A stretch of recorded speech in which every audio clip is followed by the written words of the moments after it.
நண்பர்களுக்கு வணக்கம். சத்தியமாக தமிழ்நாட்டில் இதை எத்தனையும் ஆயிரக்கணக்கான பேர் பார்ப்பீங்க, எங்களுக்கு நல்லா தெரியும். நிச்சயமாக ஆனாவனா படிக்காதவங்களாம் யாரும் இதை பார்க்க மாட்டீங்க. பேசினாலாவது புரிகிற அளவுக்கு தான் இருக்கீங்க. தமிழ்நாட்டில் தண்ணீரை உருவாக்க முடியும். தண்ணீரை உருவாக்குறதுக்கு ஒவ்வொரு தனி மனிதனுக்கும் சுதந்திரம் இருக்குது. ஒவ்வொரு தனி மனிதனும் தனக்கு வேண்டிய தண்ணீரை உருவாக்கிக்க முடியும் அப்படின்னு நாங்களும் 6 வருஷமாக சொல்லிகிட்டு இருக்கோம். கிட்டத்தட்ட ஒரு 2400 பேர் உள்ள ஒரு குழு அமைப்பு. யார் தோட்டத்திலலாம் தண்ணி இல்லைனாலும் தண்ணியை உண்டாக்கி கொடுக்குறோம். உப்பு தண்ணியை நல்ல தண்ணீராக மாற்றி கொடுக்குறோம். சொல்லிக்கிட்டே இருக்கோம். ஆனால் கேட்பார் தான் யாரும் இல்லை. இருந்தாலும் நாங்கள் செஞ்சுக்கிட்டு தான் இருக்கோம். கிட்டத்தட்ட இந்த அரியலூர் மாவட்டம் டால்மியாபுரத்துக்கு பக்கத்தில் ஒரு 2-3000 ஏக்கர், அதை பாருங்கள், கண்ணு கட்டின வரைக்கும் எல்லாம் மானாவாரி சோளம் விதைக்கிற பூமியில் மானாவாரி பூமியை வாங்கி அங்கே நீரை உருவாக்கி, என்ன நெல், ஆத்தூர் கிச்சடி சம்பா விளைஞ்சிருக்கு பாருங்கள்.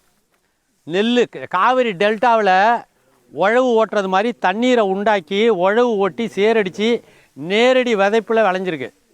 சரியா? ஆனால் கண்ணு கட்டின வரைக்கும் மழை பெஞ்சா சோளம் விதைக்கிறாங்க. அடுத்தது மழை பெஞ்சா திருப்பி களை எடுக்கிறாங்க. அடுத்து மழை பெஞ்சா உரம் போடுறாங்க, பூச்சி மருந்து அடிக்கிறாங்க.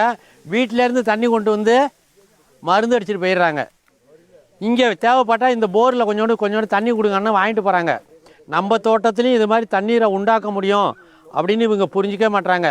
ஆனால் யாரோ ஒருத்தன் சொன்னான், செஞ்சு காமிச்சான். என்ன செஞ்சு காமிச்சான்?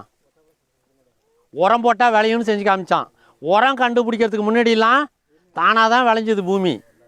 உரம் கண்டுபிடிச்சதுக்கப்புறம் நம்ம என்ன நினைக்கிறோம்? உரம் இல்லாட்டினா விளையாதுன்னு நம்புகிறோம். உரமே இல்லாமல் தான் விளைஞ்சிருக்கு, எந்த எருவும் போடலை. சரியா? பூமியை தன்னைத்தானே படுத்திக்கிறது மாதிரியான அமைப்பு தமிழர் வேளாண்மை அமைப்பு. நீரை உருவாக்குறது தொடங்கி உரத்தையும் உருவாக்கிக்கிறது. இன்றைக்கி வரைக்கும் யாரும் இதை காதில் வாங்கினதாகவும் தெரியல, யாரும் இது உண்மைன்னு நம்பினதாகவும் தெரியல. தானாகவே இந்த இடத்துல இவ்வளோ நீர் உண்டாக்கியிருக்கு. எங்கே வேணாலும் நீரை உண்டாக்கலாம். என்னத்தை தான் கரடியாக கற்றுனாலும் காதில் வாங்குறதா தெரில. ஆனால் செய்கிறவங்கெல்லாம் சந்தோஷமாக செஞ்சுட்டு தான் இருக்காங்க. ₹1 கூட கவர்மெண்ட்டு உங்களுக்கு சும்மா கொடுக்க முடியாது. கொடுத்தா அது வேறு யார் தலையிலையோ கட்டப்படும், அல்லாட்டினா உங்கள் தலையிலே கட்டப்படும். கவர்மெண்ட்டு தனியாலாம் சம்பாரிச்சிடல. இருக்கிற மக்கள் எல்லாம் கொடுக்குற பணம் தான் கவர்மெண்ட்டுக்கு போகுது. 70% மக்கள் உற்பத்தி பண்ணுற உணவுப் பொருளை 100% மக்கள் சாப்பிட்றாங்க. 70% மக்கள் என்னால் முடியலன்னு பிச்சை எடுக்க ஆரம்பித்தாலோ நிவாரணம் வாங்க ஆரம்பித்தாலோ என்ன ஆகும் நிலமன்னு பாருங்கள். அரசாங்கம் அழிய போகுதுன்னு அர்த்தம். ஆனால் ஒரு விவசாயி நீரில் தொடங்கி நீரை உருவாக்க முடியும், நீரை சேமிக்க முடியும், நீரை பாதுகாக்க முடியும், மேகங்களை உருவாக்க முடியும். தனக்கு வேண்டிய எல்லா விதமான பயிர்களையும் செலவே இல்லாமல் உருவாக்க முடியும். நான் முன்னவே சொன்னேன், எந்த மூடனோ ஒரு நிர்மூடன் பூமியில் ஓட்டப்பட்டால் தண்ணியை உறிஞ்சலான்னு அறிவியலுங்கிற பேரில் எடுத்துட்டான். அவனை பார்த்து எல்லாரும் காப்பி அடித்து கற்றுக்கிட்டோம். சரியா? புஸ்தகத்தை காப்பி அடித்து நீங்கள் பரீட்சையில் கரெக்டாக எழுதிட்டிங்கன்னா நீங்கள் ஃபஸ்ட்டு கிரேடு ஸ்டூடெண்ட்டு, நீங்கள் தான் முதல் தரமான படிப்பாளியம். அது உள்ளே என்ன இருக்குது, அது எதுக்காக சொல்லியிருக்குன்னு தெரிய வேண்டாம். திருக்குறளை ஒப்பிச்சாடுறதே பெரிய அறிவாளி நீங்கள். திருக்குறள் உள்ளே என்ன சொல்லியிருக்குன்னு தெரிய வேண்டாம். நீர் இன்றி அமையாது உலகுன்னு சொன்னான். அது டைம் பாஸுக்கு எழுதலான்னு சொல்லிட்டு அவனுக்கு நம்ம செலவு வச்சிட்டோம் இல்லையா? விரி நீர் வியன் உலகு, நீரை கொண்டு தான் இந்த பூமி விரிவடையுதுன்னு எழுதலாம். அப்புறம் என்ன எழுதலாம்? நெடுங்கடலும் தன் நீர்மை குன்றும், கடலே காஞ்சி போடணும்னு எழுதலாம்.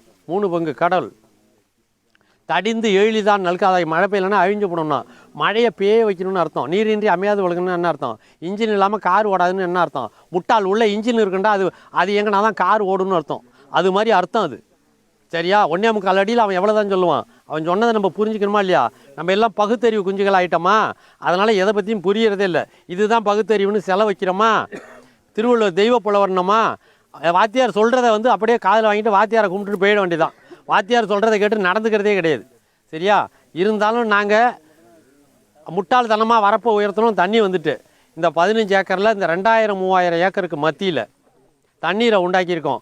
ஆனால் ஓட்டையை போட்டு உறிஞ்சின தண்ணியை பார்த்துட்டு உலகம் பூரா இருக்கிற குண்டாங்கோவில் தாட்டி தம்பட்ட தாலியிலேருந்து எல்லாத்தையும் அடை வச்சுட்டாவது பிடிங்கி போர் வச்சு தண்ணியை தேடிக்கிட்டு இருக்காம, இந்த மாதிரி வரப்போ உயர்த்தினா தண்ணி வரும்னு சொல்கிறாம, நீ எங்கே தண்ணியை உண்டாக்கி காட்டின வெண்ணெய் இங்கே வா அப்படின்னு கேட்கலாம். அல்லது உண்டாக்கியிருக்கிற இடத்த போய் பார்க்கலாம். திருப்பியும் வெள்ளம் வந்தால் நிவாரணம் கேட்குறதும், தண்ணி இல்லைன்னா வறட்சி நிவாரணம் கேட்குறதும், மந்திரிக்காரை மறைக்கிறதும்.